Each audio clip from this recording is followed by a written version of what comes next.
Olá, eu sou o Rogério de Andrade e eu vou apresentar o meu projeto de iniciação científica, intitulado Vigilância Entomológica dos Vetores da Doença de Chagas, os métodos de captura.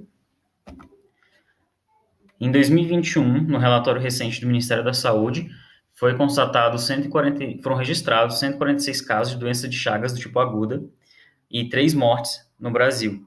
A doença de Chagas, ela é uma doença causada pelo Trypanosoma cruzi, esse protozoário, nessa imagem que vocês podem ver.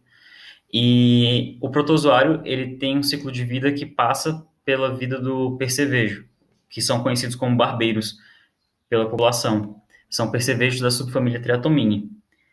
E, embora exista tratamento para a doença de Chagas, o melhor método, o melhor meio de evitar a contaminação e reduzir os casos é a vigilância entomológica.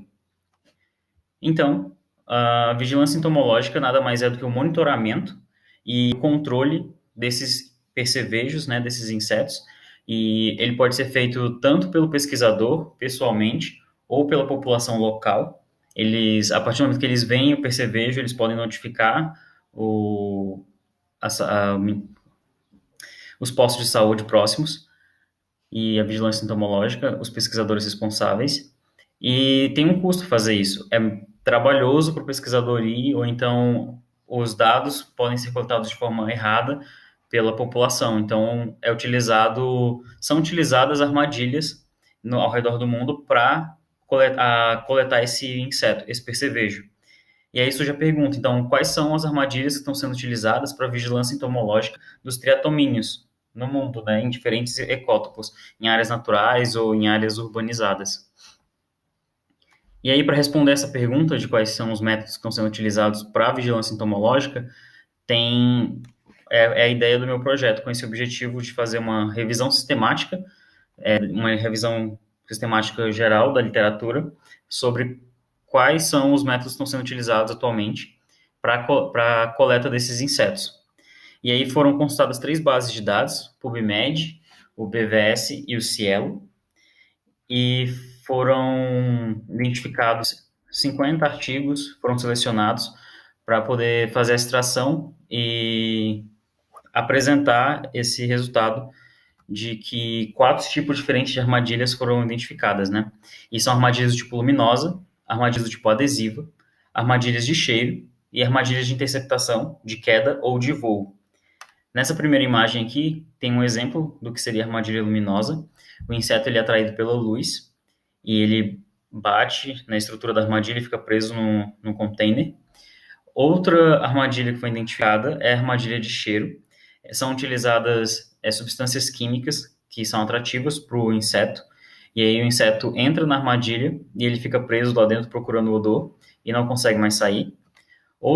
Os outros tipos aqui, as outras imagens com os exemplos, aqui a gente tem esse exemplo de armadilha do tipo adesiva. Nesse pote tem geralmente uma isca viva, provavelmente um rato, e aí o percevejo, que é hematófago e precisa de sangue para se alimentar, ele vem em busca desse alimento e acaba ficando preso no adesivo. Outro tipo de armadilha, os outros tipos, né, são os de interceptação. Tem interceptação de voo, que é a malaise. O percevejo, ele está voando na área natural dele, e ele bate nesse pano e fica preso na estrutura, porque ele tenta fugir por cima. E aí eles são coletados aqui. Outro método é a interceptação de queda, enquanto os insetos que estão forrageando o chão, andando pelo chão, eles caem aqui nesse líquido, água com sabão e outras substâncias químicas que fazem com que eles fiquem presos aqui e não consigam sair. Então, nota-se, né, que tem diferentes métodos aí de captura. Muitos desses métodos eles são chamados de formas diferentes, a depender do trabalho, a depender do ano e a depender da região em que ele foi aplicado. E é fundamental ter essa sistematização de quantos métodos de captura estão sendo utilizados, quais são as armadilhas, porque no futuro a gente pode precisar de pesquisas. É necessário, né, que existam essas pesquisas para testar a efetividade desses métodos em diferentes ecossistemas, ver e melhorar a eficiência da vigilância entomológica, porque assim seria o único meio de diminuir, reduzir os casos a quase zero dessa doença, da doença de Chagas. Obrigado.